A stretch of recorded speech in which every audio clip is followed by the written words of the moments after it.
穿越修仙界，我收了3个有着大地之姿的女徒弟，但我却发现她们有一点不对劲。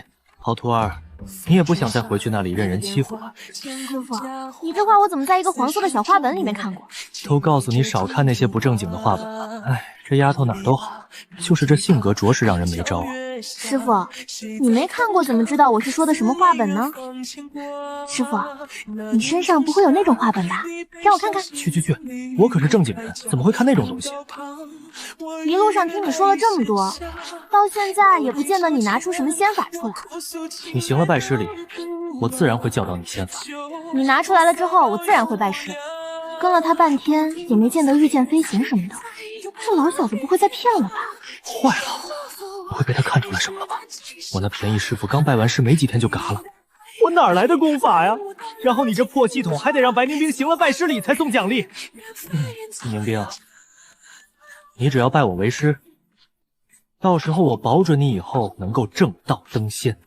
如果我骗你，天打五雷轰。听说修士对于誓约极为重视，若是不能履行誓约，天道将会对此降下神罚。行吧，我可以拜你为师。徒儿拜见师傅。恭喜宿主收徒成功，奖励10年修为，奖励功法玄阳真经，弟子白凝冰纯阴灵根，词条腹黑娇媚巫女，奖励弟子功法辉月玄阴真经。这徒弟不像个好人啊。你看吧，为师可没有骗你。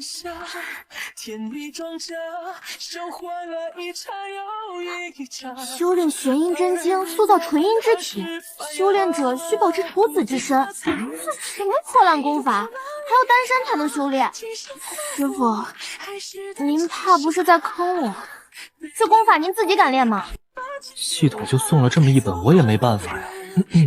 修行之人就应当放弃儿女之情，为求长生保持处子之身是好事。我才不要呢！我修行就是为了享福，将来还要左拥右抱开后宫呢。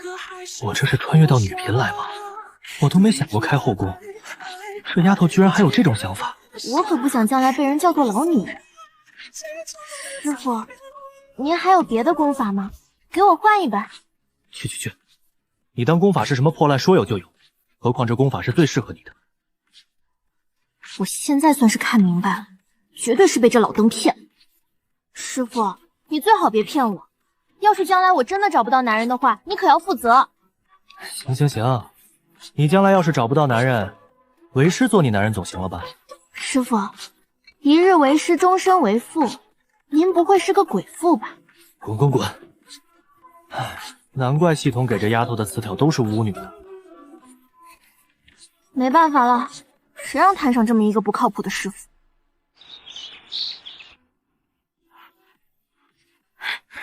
师傅，你给的功法真有用，我已经是炼气6层实力了。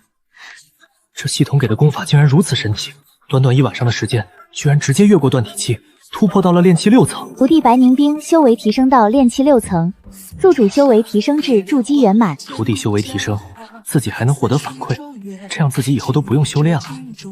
继续待在这里只能饿死，咱们下山吧。吃的。师傅，那边有人。师傅，这不会是个鬼阵吧？我辈修道之人岂能惧怕鬼魂？师傅，我就说这里是鬼阵吧。你看，你都是炼气期了，寻常恶鬼你一个能打10个，怕什么？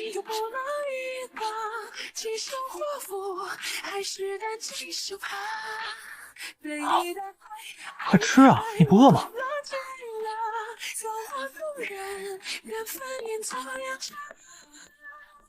完了，被发现肯定要被打死了。我的老友啊，你怎么就走了呀？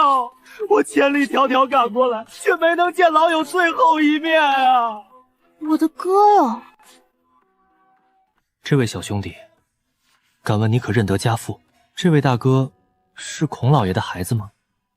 当年我在外偶遇孔老爷，曾受他一饭之恩，如今路过此地，便想着过来看看他，却不想竟连最后一面都没见到。原来如此，那你不远千里前来祭拜，肯定也累了，也在庄上休息吧。师傅，您真的认识这家的老爷吗？不认识。那您怎么知道是叫孔老爷的？那灵位上不是写着的吗？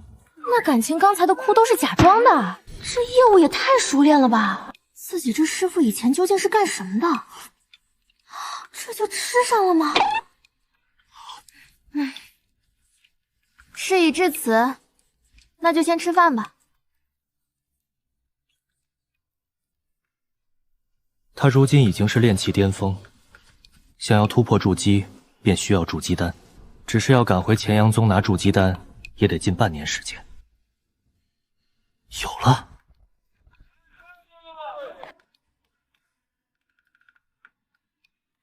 我们到了。师傅，你与这家的主人认识吗？那是自然，只不过当时闹了一些不愉快，也不知道他现在气消了没有。若是那家伙还在生气，这一次怕是要无功而返了。师傅，你跟这家主人有仇吗？倒也谈不上是仇，只不过当初我路过这家的时候，这家主人的妻子想让我入赘娶他们女儿，我没答应，所以闹了些不愉快。师傅，人家送上门来你都不要，你不会是那个吧？民间有向仙人求子的传闻层出不穷，修仙者的首要条件便是拥有灵根，而灵根的诞生却又极其苛刻，可能数万凡人之中也不见得有一个拥有灵根。于是乎便有传言说可以向仙人求子，以此求得诞下的子嗣也拥有灵根。去，你懂什么？修仙者需要保持元阳稳固，如此修炼的时候才能更加顺利。那这么说，修仙者都是老光棍喽？也可以这么说，只有那些自觉修炼无望的人才会选择结婚生子。我修仙可不就是为了收后宫吗？那我不白修炼了？你一个女孩子，能不能别老想着开后宫的事了？我是不是穿越到女频了？行了，咱先去看看吧。师傅，你是打算答应他们吗？为了一颗筑基丹，师傅你连贞操都不要了？你给我闭嘴！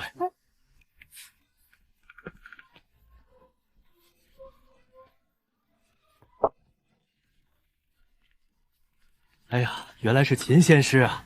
没想到秦仙师竟然又回来了，快里面请。秦仙师回来了，大家快出来啊！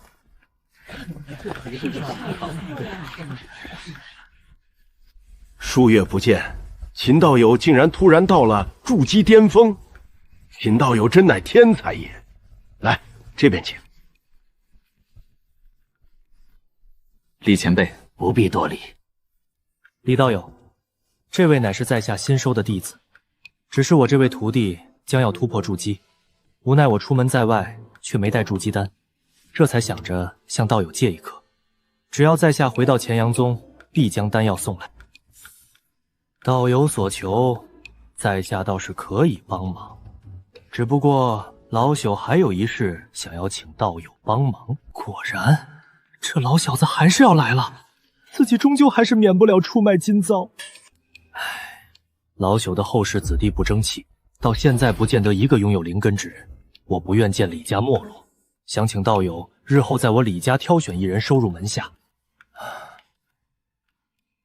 还好这老小子没提借种的事儿，此事我答应了你。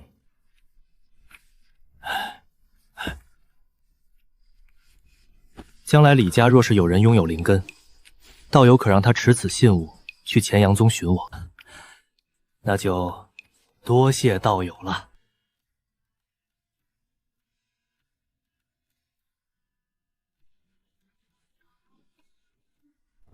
重生归来，我只想争一口气，属于我的东西我一定要拿回来。这几天我们先在这儿将就吧，等你突破筑基再做打算。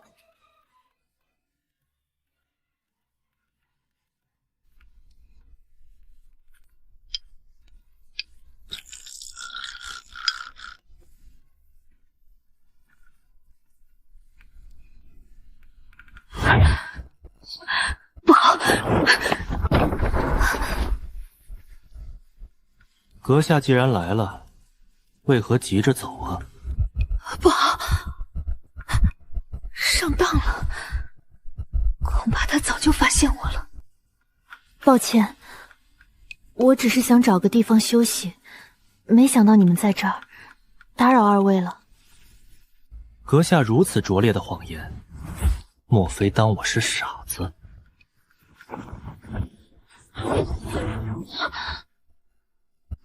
持续检测到可收取弟子顾清寒，境界炼气2层，体质先天健体，来历重生者，前世修得化神期，遭遇暗算，重生归来。词条高冷纯玉御姐。重生者，这不是主角标配吗？姑娘，你可是为了筑基丹而来，看来怕是走不了了。筑基丹对于底层弟子而言可是不可多得的宝物，外界可是有不少人为了筑基丹大肆杀人，看来对方估计是要杀人灭口了。姑娘不说话便是默认了。不过，你若是拜我为师，待你筑基之时，我便给你一颗筑基丹。不过区区一个筑基巅峰的菜龟，想让我拜师？对方前世化神期重生归来，看不起自己也在理。坐吧，今日这筑基丹你肯定是拿不走了，而且我也不可能放你离开。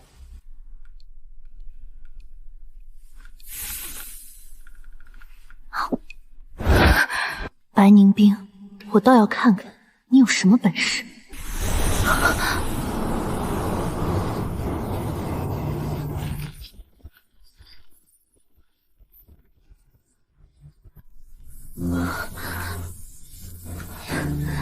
冷的话过来烤火。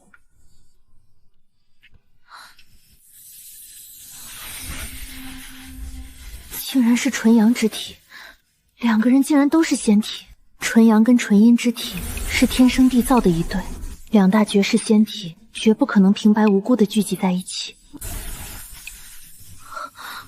这就突破了，就算是我当年突破筑基，也要足足1天时间，而他服用筑基丹到突破不过几分钟。师傅，你给的功法果真有用，突破简直如同喝水一般简单。为师给的功法自然不差，只要你专心修炼，终有一日可以得道成仙。得道成仙，这可是无数修仙者穷尽一生追求的极致。弟子白凝冰突破筑基期，系统将返还修为。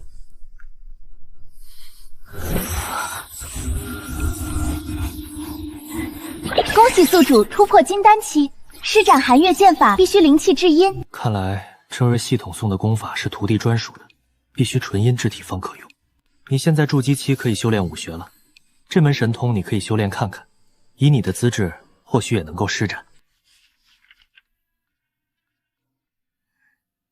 师傅，看不懂啊。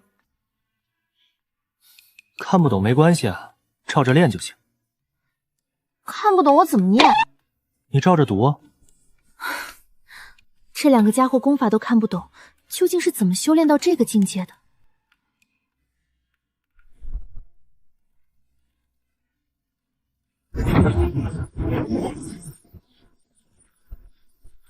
我去，这真的是人吗？看不懂神通，跟着读竟然也能学会。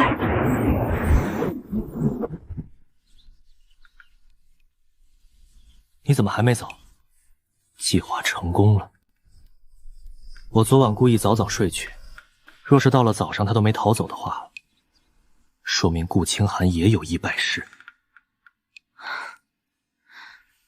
徒儿拜见师傅。收徒成功，奖励10年修为，奖励神通五行剑诀，奖励功法天地交欢阴阳无极功。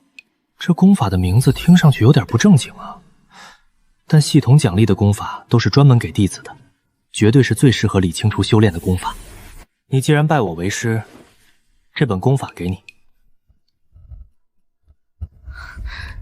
多谢师傅。师傅，您这是正经功法吗？当然是正经功法，为师可是正道宗门。可这天地交换阴阳无极功，听名字就不太正经啊。哇，师傅，你有这种好东西，为什么不给我看看？等我将来收了后宫，这功法正好合适啊。你给我滚一边去！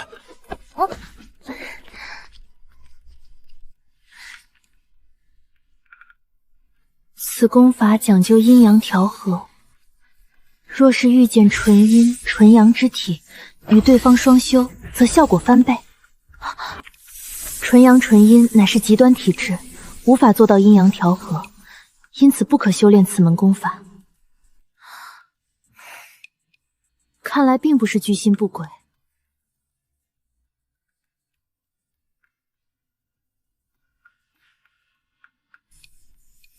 不错，一晚上就突破到了炼气9层。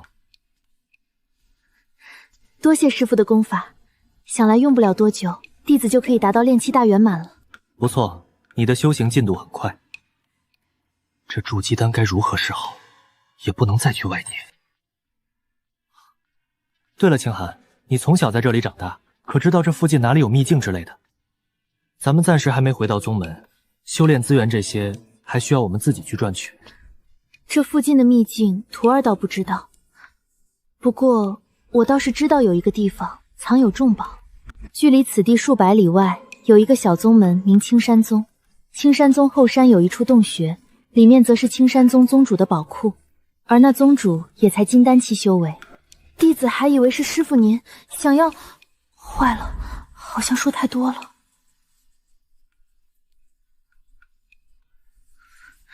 师傅，若是需要，我们可以去那青山宗看看。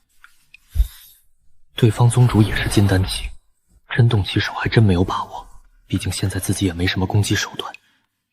顾清寒，青山宗的事你还知道多少？师傅，那青山宗后山有一条小路，只不过那条路在悬崖上。师傅，就是这里了。那处洞穴就在这山谷底下，我对这里比较熟悉，我陪师傅一起下去吧。不用，看他的样子，估计这山谷里面或许有些危险，但他们两人的实力基本上帮不上忙，而自己就算打不过，跑总是没问题的。白凝冰、顾清寒，你们就留在这里吧，若是察觉到情况不对，第一时间逃走。这是乾阳宗的令牌，有这个在身上，我便可以找到你们。师傅，当心。那里毕竟是青山宗禁地，说不定会有什么禁制。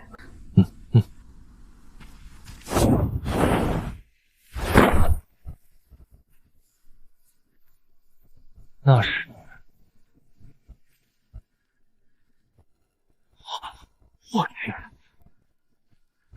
我去！这灵石的数量比一个宗门还多了，这宗门什么情况？算了，不管了。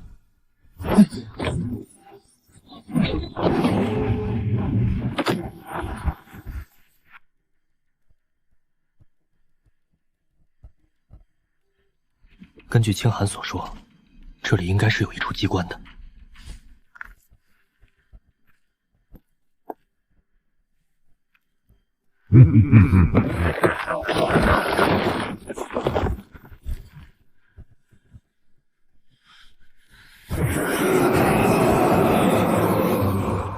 难不成那些人嘎了之后魂留在了这里？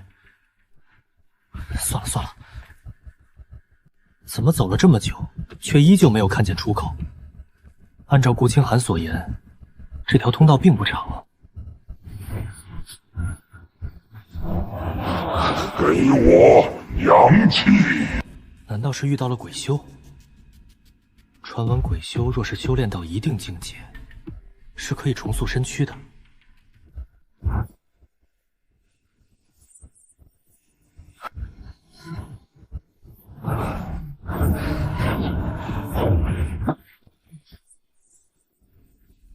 我去，我这一击这么强！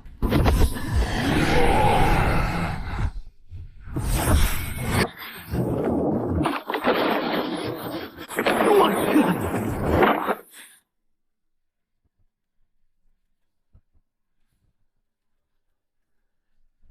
这里竟然是一个洞天。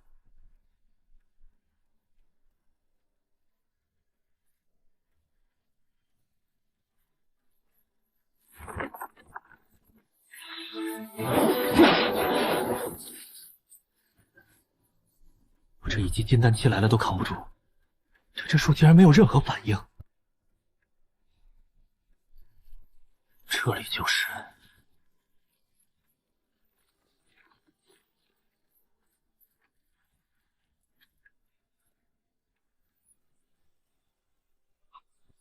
不好！怎么竟然无法控制身体？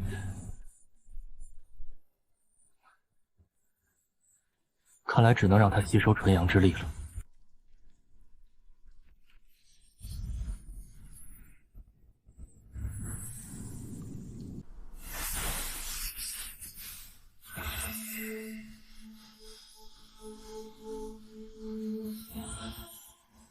这是……看样子这长弓的品质，起码乃是极高。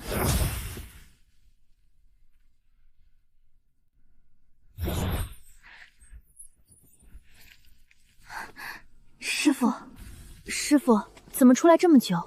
我们已经在这守了一夜了。先前青山宗的人发现了这里，但那些人似乎在与什么东西缠斗，一路追出去了。我估计是洞穴里面的鬼物。刚才我们遇见了一些鬼物，估计就是追那些人去了。干尸和鬼物，我记得前世来的时候没有这些。几位，这筑基丹目前还没有炼制，可能需要等上2天，不如先在我这儿休息下，喝杯茶再说。不了，我们赶时间。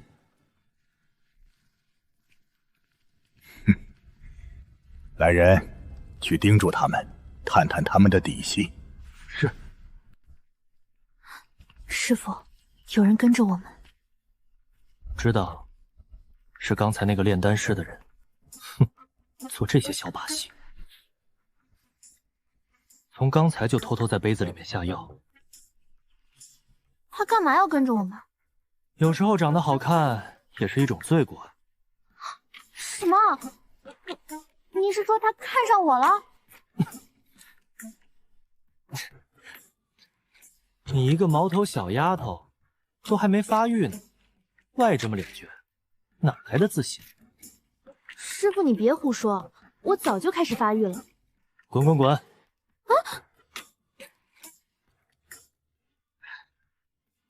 你听说了西山秘宝的事儿吗？西山秘宝什么情况？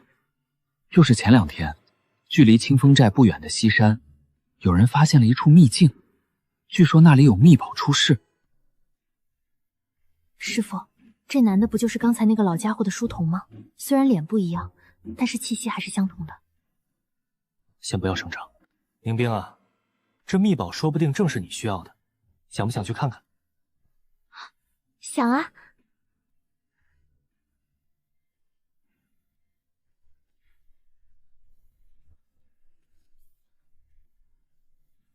什么？真是可恶！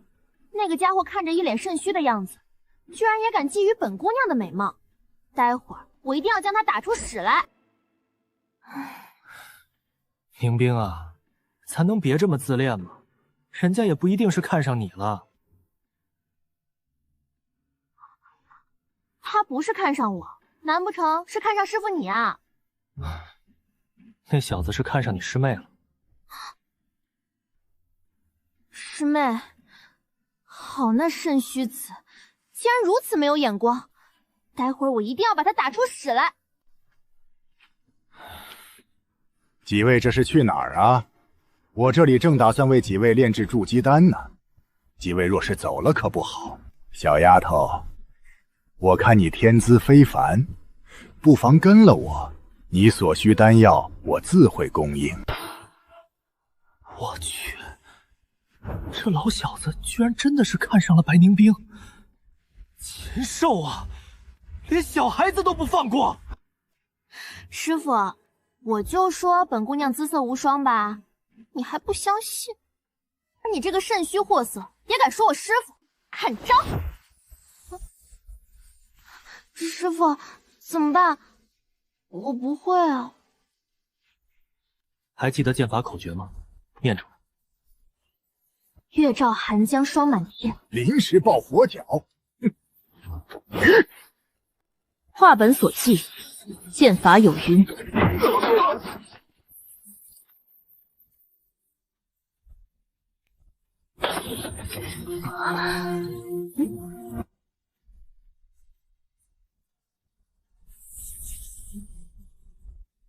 这里面的筑基丹你拿着，剩下的还有不少零食，都给你保管。难不成真的要与他双修？去求他做那种事，我真的办不到。师傅，师妹的脸为什么一会儿红一会儿白？是不是走火入魔了？哦，我知道了，师妹这是来春天了。你个逆徒，给我滚一边去！清寒，别听他胡说。眼下你刚突破，先稳固境界。是不是功法出了什么问题？不妨说出来。师傅，这功法需要我与纯阳之体双修。纯阳之体？眼下这里就自己一个吗？没关系，或许还有别的办法。你师妹修炼的功法还要保持童子身呢。顾清寒突破筑基，恭喜宿主突破基3期2层，系统奖励神通无极剑意。清寒，如今你已经突破筑基，为师传你一门神通。师傅，这神通如何会在您这里？你知道这门神通？无极剑意乃是当年无极仙君的手段，他曾凭此一招扬名中州，只可惜后来仙君失踪，这门神通也随之消失了。这个嘛，我也是偶然得到的。多谢师傅，这门神通很适合我。我们赶紧离开这里吧。不是开了3间客房吗？全挤在我这儿，这不是浪费钱？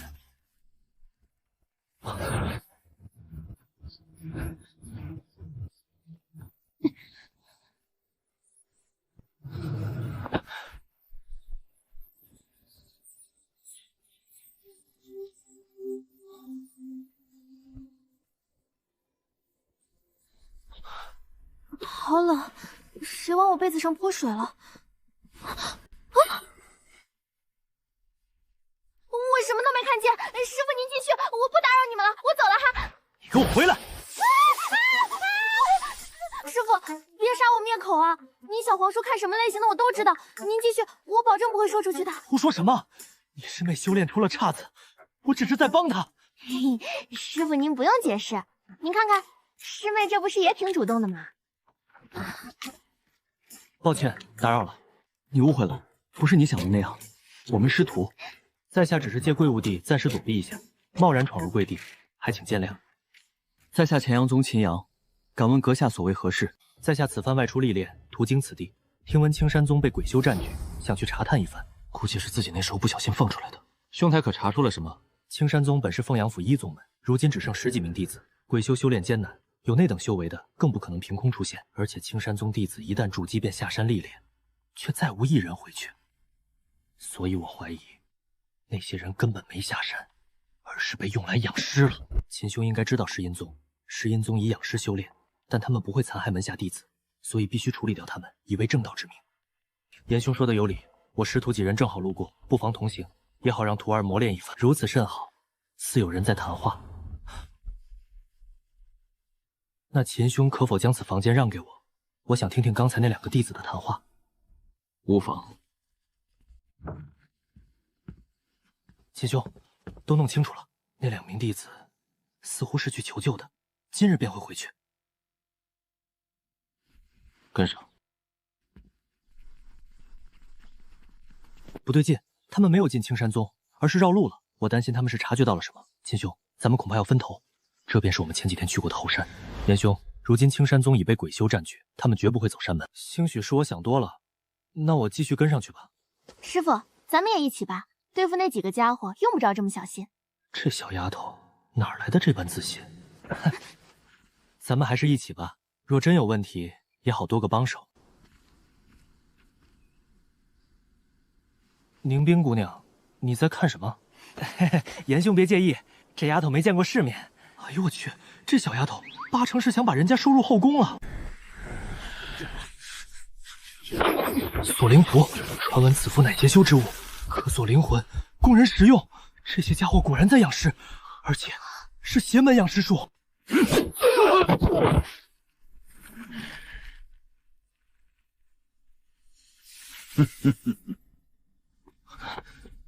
谁？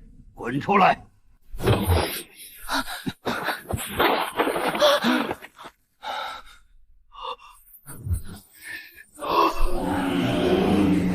水银，元婴真君！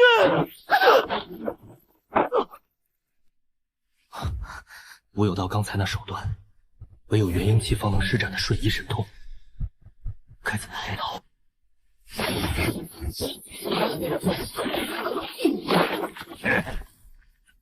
快走！他是元婴真君。区灵府也想要伤我，我本不想招惹灵府宗，但既然主动送上门来，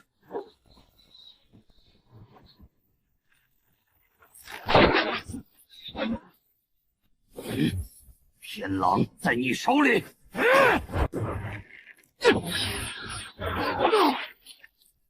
这弓箭有追踪效果。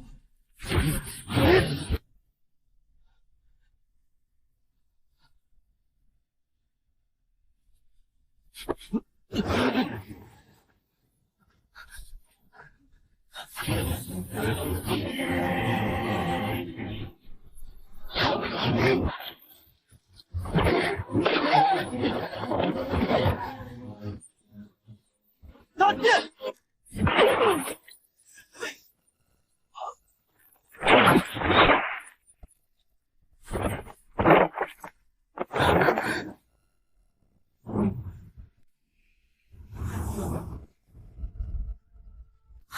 师傅，他怎么样了？他几乎已经是一个废人了，只是凭借着自己修士的体质吊着最后一口气。我这里的丹药也无法救他，你去放风，我来帮他疗疗伤。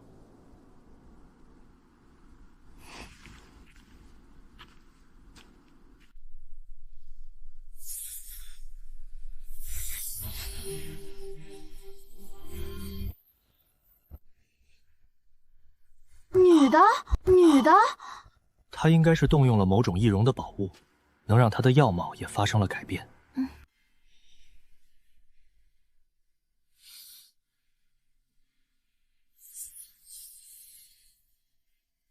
模样与顾清寒相比都不相上下，不知道为什么喜欢女扮男装。那边是蟒山，那里横贯数千里的茫茫大山，人烟稀少。吴有道不会料到我们拖着几个伤员还会深入蟒山，我们就去那里吧。清寒，这件事你怎么看？你知道夺舍吗，师父？修士结成金丹之后，即便身躯毁灭，也可退体而出。只不过金丹有形，可被消灭。大部分金丹期修士若是身死，金丹也无逃脱的可能，唯有那些元婴期修士方能借元婴脱身，而锁灵符可以锁住灵魂，强行将灵魂剥离，也正方便了夺舍。你的意思是说，青山宗并非在养尸，而是有人利用他们养魂，在趁机夺舍。那青山宗掌教之前是金丹，现在却突然变成了元婴，怎么看都很奇怪。事情变麻烦了。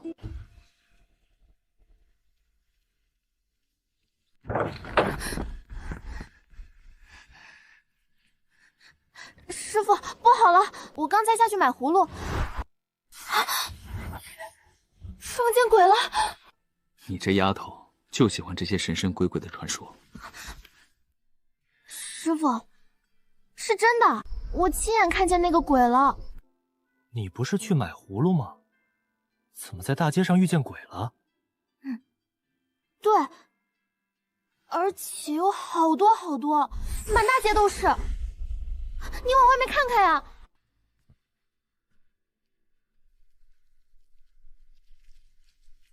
师傅，你看，我没骗你吧？咱们这怕不是进了一座鬼阵了。你好歹也是修士，那些家伙是人是鬼，你还分不清吗？不是啊，师傅，他们真的是鬼。刚刚我都从他们的身体里穿过去了。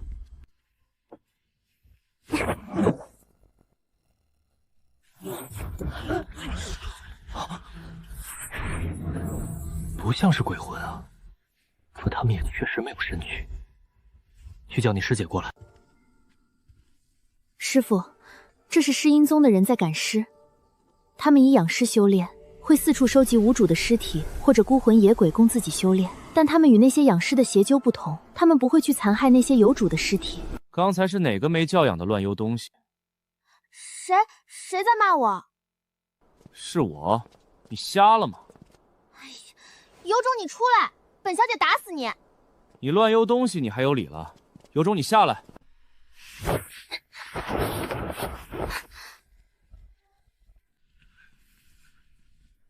哪里来的小孩，也敢跟我叫板？我呸！你个小丫头也配说我？我打死你！月照寒江霜满天。小丫头，念诗念得好，管个屁用！出来混要讲实力。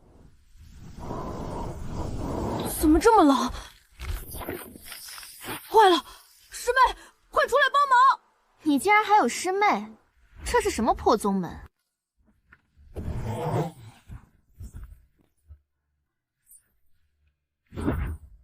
住手！这位兄台，抱歉，我师兄脾气火爆了些，多有得罪，我代他向二位道歉。在下乾阳宗秦阳。原来是乾阳宗的师兄，幸会。在下尸阴宗素秋，这位是我夫君长乙。此地不是说话的地方，我夫妇二人还有事在身，待我们将雇主送到，再来拜会师兄。苏姑娘有事，在下自然不敢打扰。教过你多少次了，不可惹是生非。是那个小毛孩子先骂我的。那还不是因为你先高空掏物？尸阴宗以炼尸为本，尸体阴气旺盛，男弟子炼尸往往会损耗元阳，因此尸阴宗的先祖便创造了一门功法，可以让那些男弟子锁住元阳，只不过他们便会变成小孩子模样。那他们岂不是长生不老？并非，他们只是身体没有变化，身体一样在衰老。没意思。师傅，你说小孩子娶妻有什么用？他行吗？去！你管人家这个干嘛？秦兄，冒昧叨扰。无妨。是这样的，我们夫妻这次出来也是为了赚一点外快，只不过现在遇到了些麻烦。我们原本是接到本地官府的求助，说是这镇子上王员外家有妖邪作祟，于是便打算过来降妖除魔。可昨晚我夫妇二人发现情况有些不对，我们发现那王员外像是被鬼魂附身，但我们帮他检查过，他的体内并没有鬼魂残留的痕迹，相反他的灵台却被封闭了，而灵台是修士才有的，原本他灵台封闭，神魂也被锁在其中，他本该动弹不得，如同一具活死人才对。可现在王员外却生龙活虎，但是无意识的在行动。二位可听说过锁灵符？啊，秦兄是说那王员外是被人种下了锁灵符，可谁会制作这种灵符？是这样的，前几天我们在青山宗遇到了有人炼尸进行夺舍。按理来说，如果王员外真的被人夺舍，那么夺舍之人至少也应该是元婴期，元婴真君不应该无法控制他的身体才是。不，并非只有元婴期才能夺舍，金丹期也一样可以。秦兄的意思是，这王员外乃是旁人养的宿主，如此，今晚我夫妇二人再去看看。晚些时候，我与你们一同去看看。我也想要确定一下那王员外是否中了锁灵符。几位仙师大驾光临，小人有失远迎，还望恕罪。这二位是？这二位是乾阳宗的道友，这位是秦兄，旁边是秦兄的弟子。原来是前国乾阳宗的仙师，失敬失敬。这边请。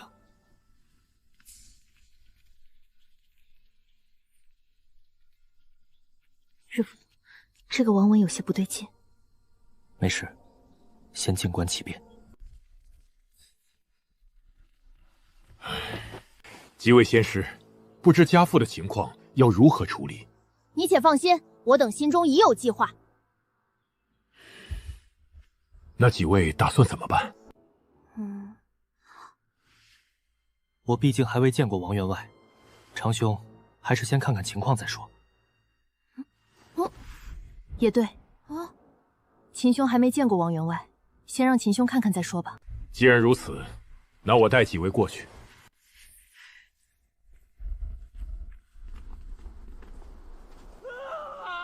怎么回事？大少爷，老爷又犯病了。仙师，这2天家父情况不太好，你要是不介意，能不能在这住一晚，待我安抚好家父，您再帮忙看看。没问题，既然我们接了悬赏，理当尊重你们的意思。怎么还没动手？刚才那个王文经过系统的检测是个修士，而且还是金丹期，难道是他们还有别的目的？师父，你确定那王文乃是金丹期？绝对确定，而且整个王府，包括那些下人丫鬟，都有修为在身。他们应该是修炼了某种秘法，隐去了修为。不过除了王文是金丹期，其次最强的便是那个管家，是筑基圆满。就是不知道素秋姑娘哪里怎么样了。长乙今晚还带着几个姑娘回了房间，他们会不会从长乙身上下手？有可能，不过现在也不好做什么，他们的势力远比青山宗那里强大。劳烦你了，仙师。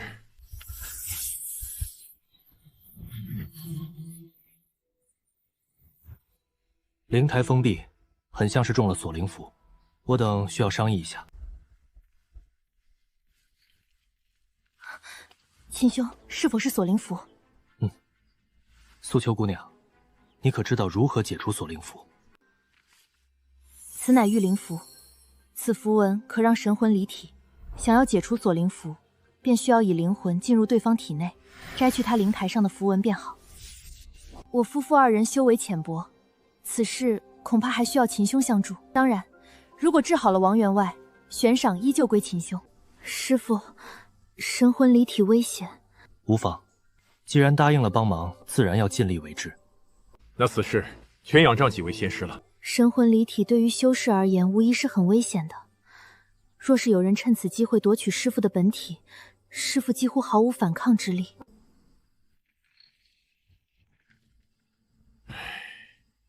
你进来做什么？我担心家父的情况，来看看。滚出去！不对，这件事从一开始就是圈套。素秋夫妇根本不是世音宗的人，不，他们会赶尸术，应该是知音宗弟子，只不过跟王文合作了。你们想要做什么？修为被封了。做什么？这么好的躯体，自然是要为我所用。你们无耻！老爷，待此事结束，这女人的躯体可要留给我夫人。哎呦，可别伤了我夫人！你敢过来，我立刻自爆！先生，急什么？先看好他，待我夺了这具身体，自然会帮你。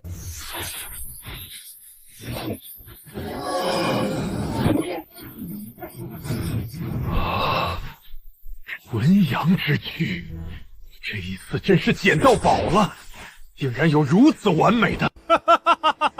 哦，是吗？想要我的身体，那得看阁下有多少斤两。啊！你的神魂不是已经离体了吗？蠢货，谁说神魂离体就不能控制身体了？你是金丹期，这不可能！你明明是筑基期，从一开始就看出了我们的阴谋，你一直在隐藏修为。你还不算太蠢，同为金丹期，我还能怕你这毛头小子不成？说你蠢，你还不承认？都是金丹期，我压制修为，你为何看不出来？天狼，你们果然跟青山鹰有关。这么久了，怎么还没好？不会出事儿吧？老爷，您没事了？那老爷现在可以帮我镇压这女人了吧？急什么？我才刚掌控这具身躯，需要时间适应。我先带她回去，待我将她的灵魂抽离，再将她给你。这是那家伙的金丹，你拿去炼化，应该可以恢复伤势，弄不好还能借此提升修为。师傅，这金丹蕴含了金丹期全部修为，您若是炼化，或许也能更进一步。我用不着。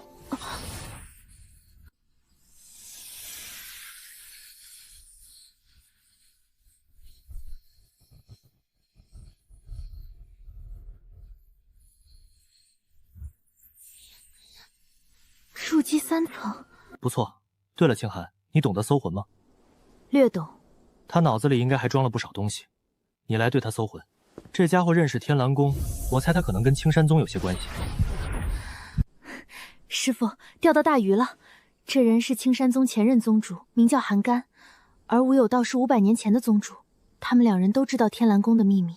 天蓝宫会吸收阴气，韩干来到此地建立王家，不断引诱过路修士，用锁灵符夺取灵魂送回青山宗供养天蓝宫，同时暗中帮寿元将近的修士夺摄躯体。如今王家这些人基本上都是金丹期修士，那2个世阴宗弟子也一样，他们本是世阴宗长老，因无法突破元婴，寿元将至，这才跟韩干同流合污。师傅，您的灵魂还在王文身体里。我知道，灵魂倒是无所谓，只要金丹还在体内便可以操控。而王文的情况我已心知肚明，那家伙身体里藏着1000多道灵魂，全部被锁在灵台之内。也难怪他会疯了。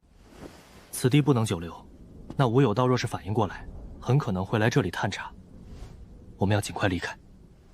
老爷，外面来了一个小丫头，说是要找秦阳。宁冰，那丫头怎么不听话？不过，或许可以趁着这个机会离开王家。清寒，待会儿见机行事。师傅，延庆的女人醒了，吵着要见你，说是有事儿要告诉你。不用找借口了，这小丫头来的还真是时候。我知道了，我去看看。许道友，老爷这是什么意思？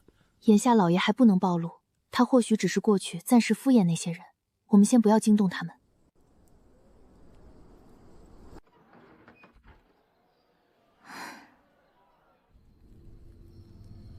严姑娘，我师傅回来了。秦兄，先前隐瞒身份，实属情非得已，还请见谅。无妨，出门在外小心为好，能够理解。不知姑娘叫我回来是有什么事儿？我们先前在青山宗遇见的那个宗主，很不可能是夺舍重修之人，而且此人给我一种很熟悉的感觉，我怀疑他可能与我灵符宗有关。严姑娘，我这里也有些消息，倒是可以印证你的想法。王家的老祖韩干本是一个散修，他在150年前突然建立了王家。秦兄，在下真名颜如玉。方才秦兄所说的那个无有有道，他本是灵符宗弃徒，因偷偷修炼禁术被逐出山门。他拜入青山宗的事情，灵符宗也知道，只不过他500年前就已经死了。现在看来，他应该是夺舍重修了。这样就说得通了。无有道精通符箓之道，原来是因为出身灵符宗。对了，严姑娘，我们要离开这里了。此地与那无有道有些联系，不便久留。我感受不到那女人身上的气息了。你的追魂术失灵了？不是失灵了，而是这周围都是那个女人的气息。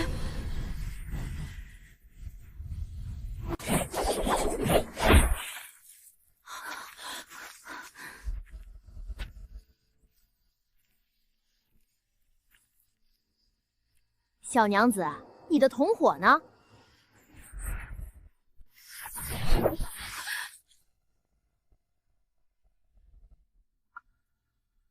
快！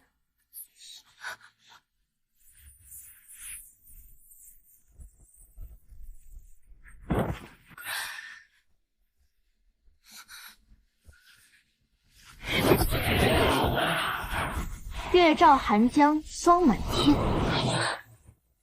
这句诗我曾经听过。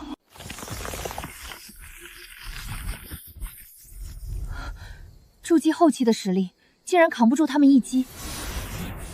完事了，严姑娘，我们走吧。得找个地方给你治病了。对了，严姑娘，我们要离开这里了。有人吗？我们路过此地，想讨碗水喝。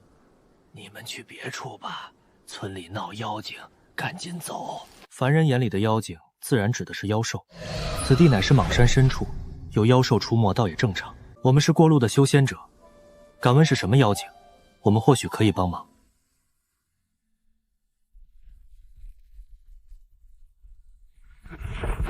仙师在上，求求您救救我们！仙师，前些日子我们这里来了一只彩色的鸟，那鸟能够口吐人言，还能喷火，已经伤了村里好几个人了。王大柱来了！这是村里的村民，前些日子进山打猎受了重伤，没救回来。村民们听见这话，都以为是冤魂作祟。这件事交给我们，清寒，你留下照顾严姑娘。妖怪在哪儿？这玩意儿，搁我老家菜市场10块钱一只。弄了半天，你们说的妖怪就是一只鹦鹉。对了，严姑娘，我们要离开这里了。师傅，抓妖怪啊！什么妖怪？那就是一只鹦鹉而已。这徒弟真是白收了，关键时候一点用没有。什么是鹦鹉？就是一种普通的鸟。妖怪！妖怪！没听说过鹦鹉还会喷火，难不成真的修炼成妖兽了？救命！救命啊！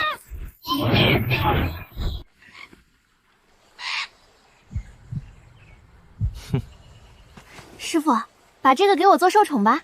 什么兽宠？这就是一只普通鹦鹉，还没开灵智呢。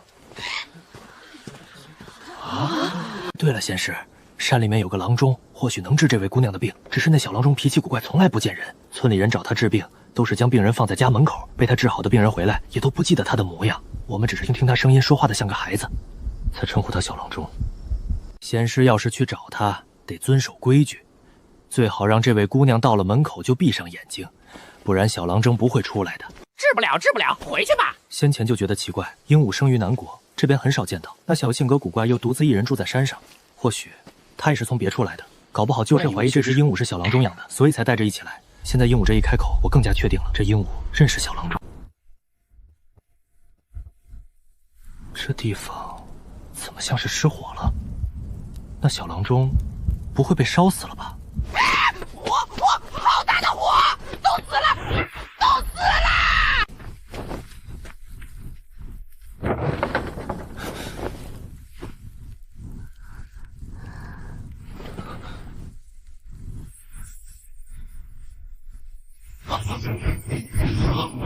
检测到可收取弟子妮环、无修为，身负神皇至尊血脉。妮环乃是长生之无限，从上古时期存活至今，每隔1000年便会浴火重生，失去前世的修为与记忆，自带内向心性，更有绝世神医妙手回天天赋。再这么吸下去，怕是要被榨干了。谢谢，能不能把我放下来？该怎么开口？你是我爸爸吗？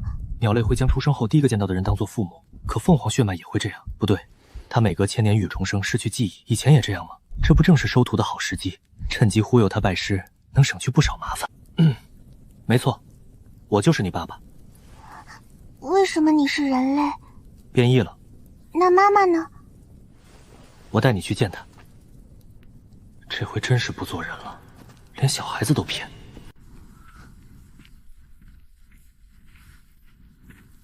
妈妈，严姑娘，配合一下，她失忆了，把我当成爸爸了。道理我都懂，可为什么要让我扮演母亲？这要是传出去，自己的名声，这到底是怎么回事？一时半会儿解释不清，我只能告诉你，这小丫头就是村民口中的小郎中，她刚经历浴火重生，失忆了，把我当成亲人了。罢了。皇女，小云雀，你没事，太好了。好了，先下山吧。眼下她这个样子，指望她治病恐怕没什么可能了。妈妈受伤了吗？对，你妈妈受伤了。霓狐，你还会治病吗？原来我叫霓凰，我会炼药，会炼丹，妈妈的病可以治。那你可以帮妈妈治病吗？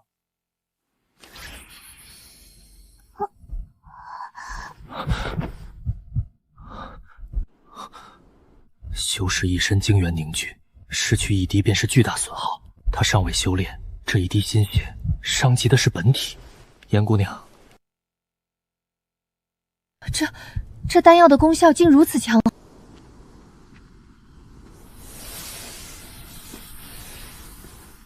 早知道，就不该让你出手。哟，哪来的小东西？去，一边去，别吓着他。师父偏心。虽然单身几十年，但这不妨碍自己有一颗当老父亲的心。霓凰，你想不想拜我为师啊？拜师是什么？你跪下磕个头就行了。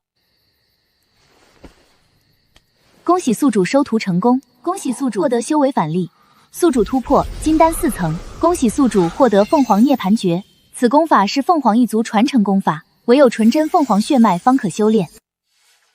霓凰，你看看这个。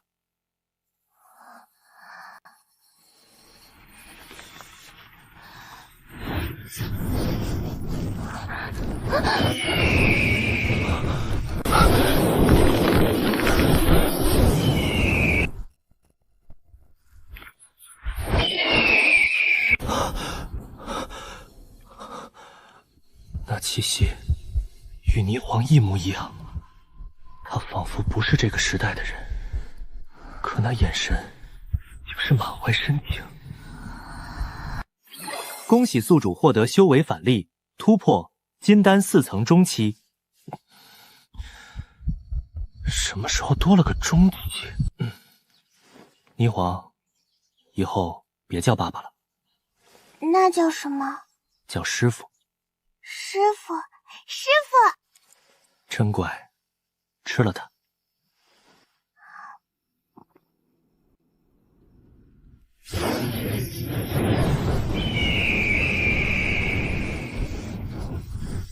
慢着。筑基期，顾清寒他们突破筑基用了几个时辰，已堪称恐怖。这丫头吞下的瞬间便突破了。恭喜宿主获得修为反例，宿主突破金丹5层。恭喜宿主获得奖励神火焚天术、浴火之术，可操控天下火焰。恭喜宿主获得奖励岐黄之术，记录古往今来万千丹书，凡世间丹药皆在其中。浴火之术、岐黄之术，后者倒是极适合他。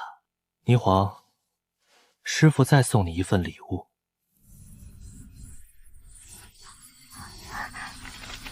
师父，好多书。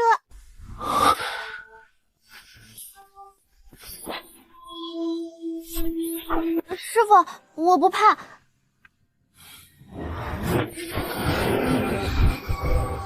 金丹5层对付元婴真尊毫无胜算。哼！吴有岛，来，让我看看你元婴的分量。